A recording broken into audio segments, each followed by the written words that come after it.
Hey, I'm Eshghi, and this is Metal Mastermind.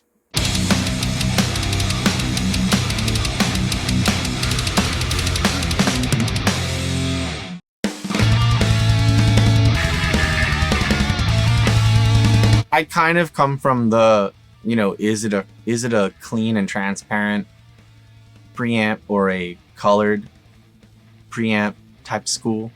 And, when I think of things like the SSLs and GML pre's out there, it makes me think of something that's it might have a character to it, which I enjoy, but mostly it's about transparency in my mind.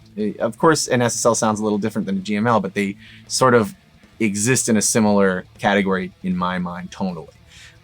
Whereas something like a Neve or a Great River or, something irony has more of that darker but charming sound. So I don't know really if I'm thinking very scientifically about it. I'm thinking tonally about it. And there are also factors that I think of, like hardness or softness, whereas also mics in my mind have certain hardness and softness to them, and so do performers. So, if I have a very edgy sounding singer, I might want a softer sounding mic, like a large diaphragm tube mic.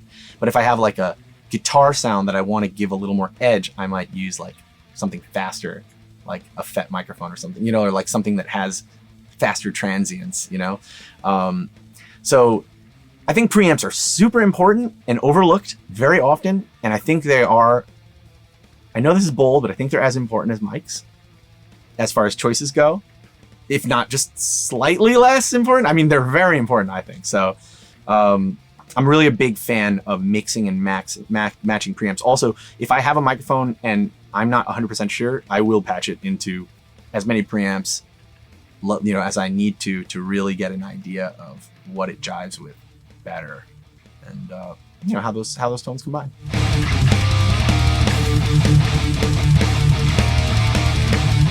I know I just said how I think about it as characters, but sometimes a preamp just doesn't have enough gain for my mic. It's like then I just need to go to a preamp. Like I've got a ribbon pre back there that's literally like gain on a wire.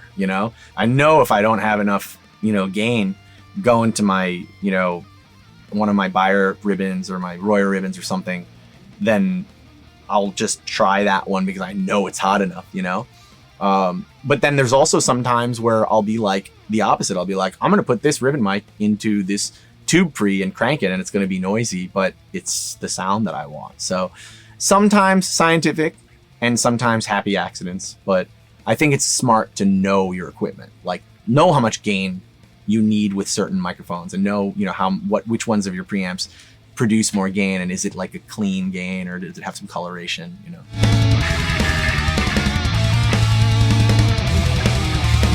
My only thought was that I think that we think that way because we've been doing this for long enough to realize that it makes a pretty significant difference in the sound. We know that preamps aren't sold for like $500 to thousands of dollars a pop for no reason.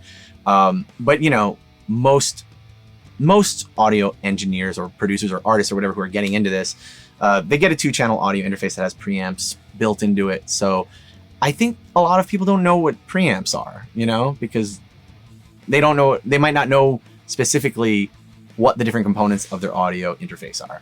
Converters, A to D, D to A, headphone amp, preamps, but when you start thinking about, hey, all these components are shoved into one consumer grade item, it's like, of course they're not going to be the best possible quality. So I think it's just a matter of raising awareness about that. And I think people kind of hit that wall with their home recordings and they just go, man, what can I do to make this better? And then they learn about preamps then.